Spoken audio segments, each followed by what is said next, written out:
Hi, I'm Sue Cooper, based in Nottingham, England, and I have with me today in this series of Compassion in Action, the Storyteller, the Nurse of the Year 2022 and Queen's Nurse of Scotland, Alison Bunce. Before I introduce Alison, I'd just love to share that I am myself a nurse, no longer registered, as I've retired officially, even though once a nurse, always a nurse. And I'm also a community nurse. I became a district nurse in the 1970s, actually. So having met Alison on many occasions and being part of the Queen's Nursing advisory group for wellbeing, I feel my heart is very much entwined with Alison's heart and her work within compassionate community action. So Alison, I am delighted that you agreed to be here, to the invitation, and I'd love you to share a little bit about yourself, what drives you, who you are, and then we'll move into the work. But a little bit about you first, and thank you so much for being here. It's very special. And congratulations. Thank you for the congratulations on this incredible award. Thank you very much, and I'm delighted to have the opportunity to do this interview with you. Yeah, so I've been a nurse since 1981, and although I feel as if I'm coming to the end of my career as a nurse, some things feel as if they're just beginning. But all through that journey, there has been opportunity, excitement, times of fright, fear and worry. However, the most important thing for me is my desire to care has never, ever wavered. I've always wanted to be making a difference to my patients, to their families, to the people that come into my circle of being. So I'm very proud to be a nurse.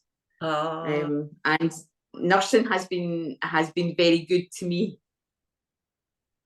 Compassion and care is at the heart of nursing, isn't it? And the model has changed a lot to a more interventive way of delivering care, and it's all good.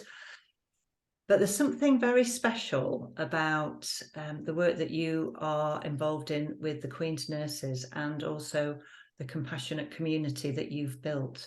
So I'm wondering if you just start off and say a few words about the Queen's Nursing Institute of Scotland at first, and then we'll move into the work that you have created. Yeah, so Queen's Nurse or nursing has been around for a very, very long time. However, it has just been in the past few years been recognised again in Scotland. And the Queen's Nurses were nurses in the community who made such a difference to the people that they cared for by their direct contact as community nurses. But being a Queen's Nurse is around looking at nurses who inspire people, and they have that inspiring aspect of, like making a difference, really taking people with them, becoming, like what somebody once said to me, if to be a leader you have to have followers. So about being a nurse, a Queen's Nurse, to really make make people want to follow you and trailblaze ideas and things like that.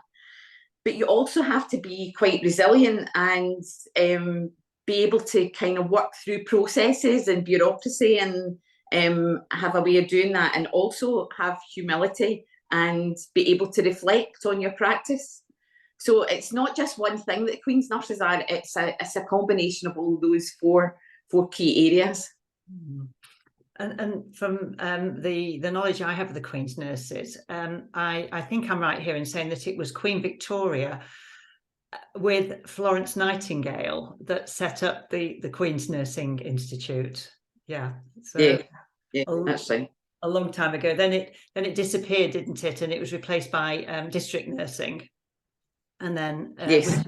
which is still what's present in most of the UK, except this special Queen's Nursing development programme in Scotland. So, Alison, would you share what this is really about people finding their purpose and being able to move into action, supported by others to be able to do that, and talk just a little bit about what it was or what it is that you do that led to you becoming the UK Nurse of the Year, not only through the readership of the Royal College of Nursing, but through the leadership of the Royal College as well. I know it's difficult to move into this space of where we're used to talking about the work and we're talking about you. So very gently, if you would, from the greatest of humility, talk about your compassionate community building project. Yeah, I think it goes way back. So although I've been a nurse for 40 odd years, there's been a couple of times in my life that I've felt called to serve. And I thought at one point perhaps going into ministry as a Church of Scotland minister. But it was going through that process that I actually recognised, no, that's not for me. That's not what I've been called to do.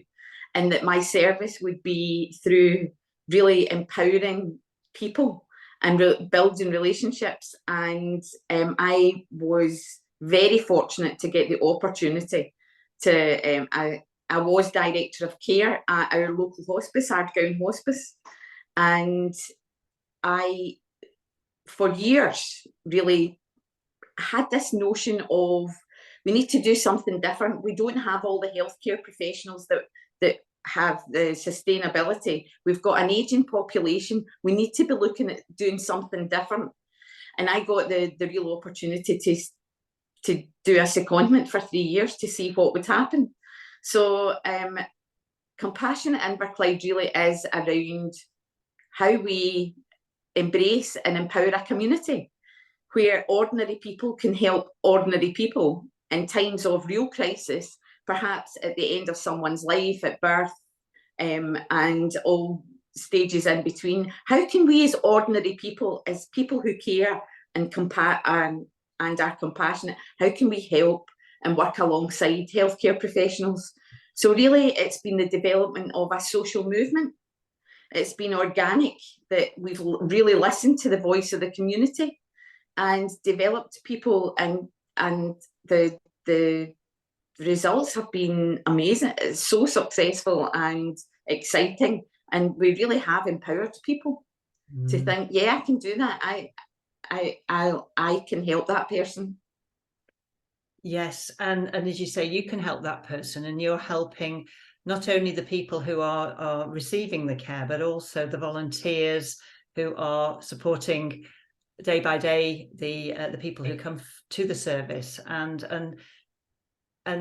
within the infrastructure of Inverclyde. What I'll do is, as I post this, I'll put the link to the Royal College of Nursing publication about you becoming Nurse of the Year, with your 12-step plan of how to community build, what it takes, what it took for you, and your vision and your team. We all know nobody does anything really on their own. It's all part of the bigger picture. So I think that would be very useful for people to look at. You've created this. It's organic and it's growing.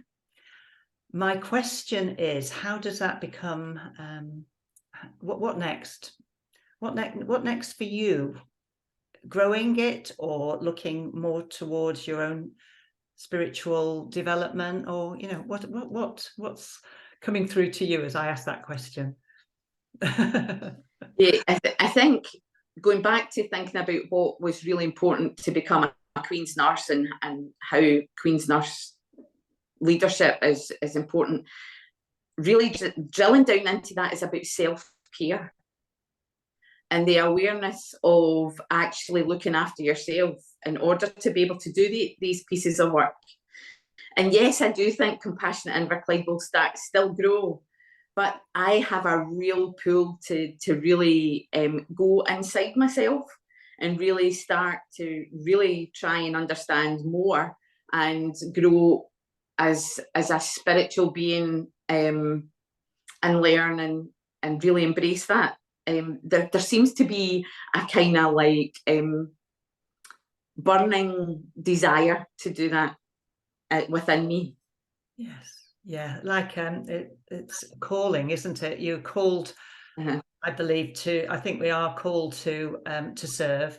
When we hear the call, be it nursing, education, any social interaction in terms of helping others. And then at some stage, we get to the stage where we go, well, I need to look deeper within myself and what is that drive, and how can I connect a little more for my own well-being? Because the Queen's nurses are often thought of or display themselves in a way as compassionate disruptors, which I love so much, because as we know, disruptors are people who are making changes either within an organisation or from outside. But to be within an organisation and have an opportunity to develop and grow within that organisation, be supported within that, and then find your own way to self-care and what's going to help you grow even more in the years to come. Yeah. So is there anything else that is that's bubbling up in your awareness that you'd like to share with this group, so that people can find their way to you, or whatever's happening with you now that you'd like to share?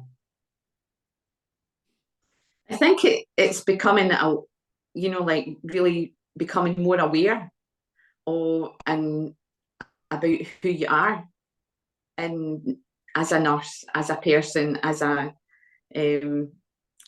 disruptor, or a seeker, or whatever, is just listening to that voice that's inside, or that energy that's there, and actually doing something about it, and not just thinking, oh, that's nonsense, or I'll just put that to one side, because it's there for it's moving you, it's directing you to do something about it. And then the thing that's within me at the minute, it feels like a disruptor. Yes, it's a challenge, isn't it? Shaking out of the status quo, or the growth that you've done for others, into the growth for yourself, as the world moves into a different focus, I would say, from fear to love, and what each of us can do within that, and how we find each other to help each other as individuals do that, feels a very important mission moving forward.